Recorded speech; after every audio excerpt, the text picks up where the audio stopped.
Your favorite musicians, exclusive interviews, local artists, all on the Life Songs Podcast. Hey, good morning. It's Josh on the Life Songs Morning Show, and I'm thrilled to welcome Chris Llewellyn of Wren Collective to the show. Chris, thank you so much for calling in. Oh, I appreciate you having me. Thank you. I'm so in love with the album Folk and the new song Fight of My Life. And we're going to get to that in just a minute, but first a little history about Wren Collective. You guys started out as a youth group band? That's exactly right, yeah. It's a Bible study that's got wildly out of control at this point. Yeah, we didn't actually make music together at all for about the first 5 years. We were kind of late teens, 20-somethings, trying to work out faith and life and God and everything else. And so we just opened up the Bible together and try to work out how to apply that to our own lives and then bring it to everybody who was in our little coastal town of Bangor. I guess it was a very local scale back then. We went to the pubs and the clubs and we'd stand outside and we would preach the gospel as best we understood it. And it was a really, really sweet time. After a while of doing that kind of ministry, people were starting to move away and it didn't make sense for us really to start meeting together anymore. So we thought before we would kind of disband that we would use our gifts and try to make a little memento of this time. And that memento was really our first album that turned out to be. Mm-hmm. We thought it was just for sharing with our own community. My mum still has probably 200 copies of that EP, yet it found its way into the hands of Martin Smith, who passed it on to Chris Tomlin, who made the mistake of believing we were a real band and invited us on. That's awesome. Invited us on, one of his biggest tours up to that point, the And If Our God Is For Us tour. The craziest story, it's a Bible study who got invited on tour with Chris Tomlin, who were like, yeah, we can be a band, and here we are. Well, as someone who lives like 6,000 miles away from Bangor, Ireland, I am super glad that there was this comedy of errors that led to, I guess, the Wren Collective experiment was a success. I'm glad for that review. Not everyone reviews it that way. Even if my dreams fall to the ground, even if I'm lost, I know I'm found. When I was a teenager, I was also in a youth praise and worship band. This is back in the 90s, and it's really wild how 30 years can fly. But I've noticed a lot of my friends from back in that day, they're no longer really walking their faith out, and that breaks my heart. Have you guys seen that, or have you seen just like a tremendous growth? That's interesting. It's probably about 50-50 is the truth. And the people who are still walking out their faith are walking it out in increased strength. And I think the other 50% kind of did fizzle away and do their own thing. And I'm always thinking about that parable of the sower. Mm-hmm. We spread the gospel, we throw out that seed, but ultimately it's the Holy Spirit that makes it take hold or take root. It's interesting and sad to see the ways that it gets snatched up or ignored or choked out. But also it's really inspiring to see whenever a big sequoia grows up out of the ground. It's a special thing. A life of faith isn't as easy as it seems. No, it's pretty brutal sometimes, yeah. Yeah, Jesus asks us to carry our cross. I think that means that at times it can feel really heavy. He also says that his burden is easy and his yoke is light. And I think that both of those things are weirdly true if you're willing to enter into that little bit of complexity of understanding that grace is light, but life is heavy. The new album Folk is great, by the way, Chris. It feels kind of like a return to form to like the My Lighthouse era a little bit. That's kind. For us, it felt like putting on, that sweater that you keep at home, and it's the one that you wear when the kids are in bed and it's time to watch your own show. Yeah. It's like that's what it feels like to put on folk music for me. We can wear other clothes, don't mind dressing up, but the old sweater was calling to us again. So speaking of wearing other clothes, by the way, and I mean this in the most positive way possible, the last album before this one, the one with Hallelujah Anyway on it, that album, it felt to me in the best way imaginable like a dive bar band. Like you guys had done a circuit of saloons around Nashville and just kind of adopted a little bit of that edge sound to it, and I loved it. I thought it was great. That's really kind. Yeah, I think that was true. It's a little bit more. That's literally our experience. I'm glad it came through. We were spending more time because of the pandemic. We'd spent so much more time in Nashville because we had to make a call basically of are we going to be Ireland side or Nashville side, and we were in Nashville. So I think finally a little bit of the Tennessee did creep in. A little bit of Broadway is in there. So, that's got to be so hard to be so far away from your people in the midst of that pandemic. Yeah, it really was. I mean, I don't think anybody really gives 2020 a 5-star review. But, yeah, right. I'm grateful for where it's led us, and you know, we were just so fortunate the way that spun out. It didn't really. I'm so sad for the people that it impacted really closely, but that wasn't our story. It didn't really come that close to me and my family, and I suppose I'm grateful for that at the same time as I'm heavy for the people that it cost a lot. Yeah, I think some of us definitely fight off some of that survivor's guilt. Yeah, that's exactly the right terminology. I need you to be my joy. This is the fight of my life. Gotta keep looking for the light. I'm in a war for my mind. We're talking with Chris from Wren Collective this morning. Fight of my life. When you guys decided to publish this song, I imagine you did not take into account how many times you were going to have to share your story of struggle when talking about the single, because that's got to be so emotionally exhausting. Yeah. This is a song I thought was always going to be for myself. There's always a certain portion of songs that I have that I write for me, and that's okay. They just live, and they're for me. They're for me to work through a moment in my life, and then they never see the light of day because I don't think they're going to connect with anyone else. And that was the bucket I had Fight of My Life in. It was a bit of a diary overshare, and I thought it would come across as an overshare, and I thought that it would come across as maybe like it would make people feel hopeless, not hopeful.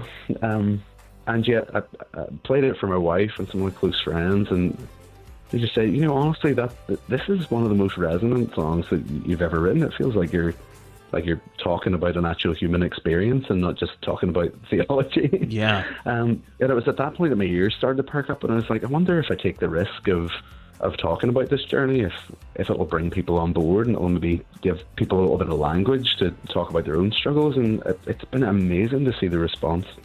It's beautiful when people say drop into our DMs, and I've had a few people say that this has been the nudge that they needed to go and actually seek therapy. And I always feel like God and therapy is a nearly unbeatable combo in the face of depression. So that's a good word. That means a lot to me, you know.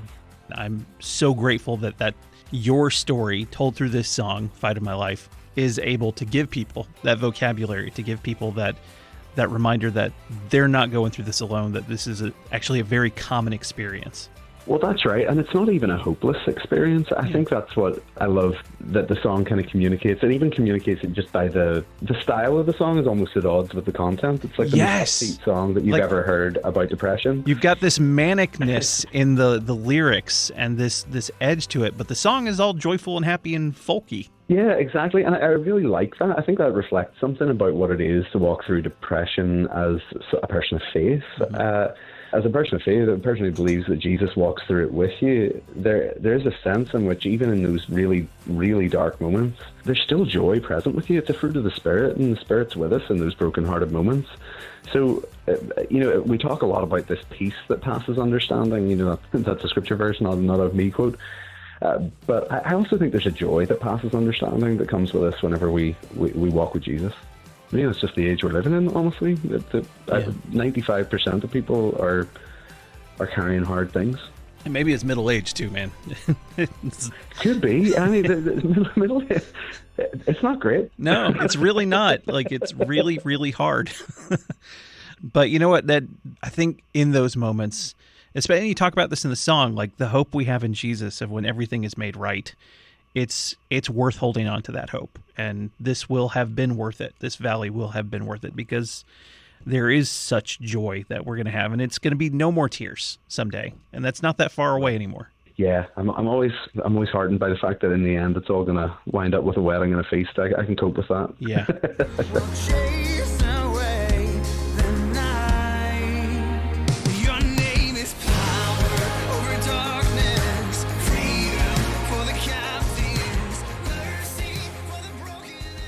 BT Dubs, this is just an aside. I didn't realize you were from Bangor, Ireland. I need you guys to do a cover album and call it Bangers for Banger. And that's perfect, actually, honestly. All Irish songs, like, limit it to just a couple of U2 songs, but like, it would be great. Goodness me, you've got my head spinning, because, Bangers from Banger contains the entire catalogue of Van Morrison, the entire catalogue of Snow Patrol, and a decent amount of U2. So, I'm already saving up to spend all the money on the vinyl when you make it, so... Yeah, all right. Obviously, I can't give you any credit because I have to come up with all the ideas. But yeah. Take it as you need it. You'll see it and you'll know what you did. I did, and I will be very proud. I will, and I'll tell everyone, and they'll be like, "Sure, Josh, whatever." Now, here in New Orleans, Chris, we are celebrating full-on Christmas in July on Life Songs, and I have to tell you that the simple fact that you included Billy Mack's Christmas Is All Around on one of your Christmas projects has brought me and my wife so much joy, like you can't even know. And I really hope someone has played it for Bill Nighy. I hope so too. I think for us that moment in that movie is just, it's iconic for so many reasons, but it's hard to imagine Christmas without it. So it's a little reference to what actually goes on in our families and how we actually celebrate Christmas, It literally is an instant smile for my family. Like, it's so good. It's so ridiculous. The song itself, it's the cover terrible itself, and the way it's rewritten is so poor. It makes it perfect. But your cover of it makes it an actual song. Like, in the movie, it's garbage. But you guys make it such a joyful, wonderful Christmas song. Thank you. I think that's joy. Yes, I totally agree. I still, as a songwriter, I look at it and go, that is a nightmare. That's a nightmare. If you ever, like, this is just like one of those secret things. It's like when Third Day would throw in a kids choir to like get it on the radio. If you start spelling words in a song, it's going to be an instant hit. Like, you spell Christmas, we're in. We're good. Do you know? Because kids love it. Yeah. In particular, they're like, especially if it's a word they can spell. It's like you've got an instant kids classic. Yeah. You guys at this point have had many Irish Christmases and probably some American ones too. What are the big differences and the best of each? Oh my goodness, yeah, I have had a few. So I'll say American Christmas has met my expectations of being exactly like Home Alone house energy. Yeah. Like, we always have all the relatives and it's absolute chaos and pizza boxes everywhere. And there's something, that chaos is special. I really love it. I love, in America, you tie your Christmas tree to the top of your car. That's not something you're allowed to do at home. So that always feels like a really nice little throwback to like watching National Lampoon's Christmas and wanting to do that. So I want to go out and dig your own tree up. Yeah, maybe not have the full experience that he had, but the part with the tree's okay.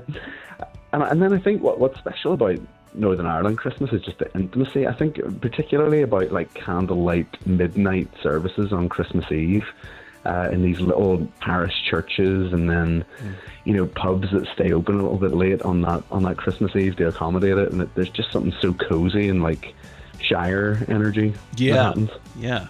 There's such dramatically different, almost opposing forces, and yet both of them are 100% Christmas. Agreed. Yeah. I'm glad I get to experience them both, truthfully.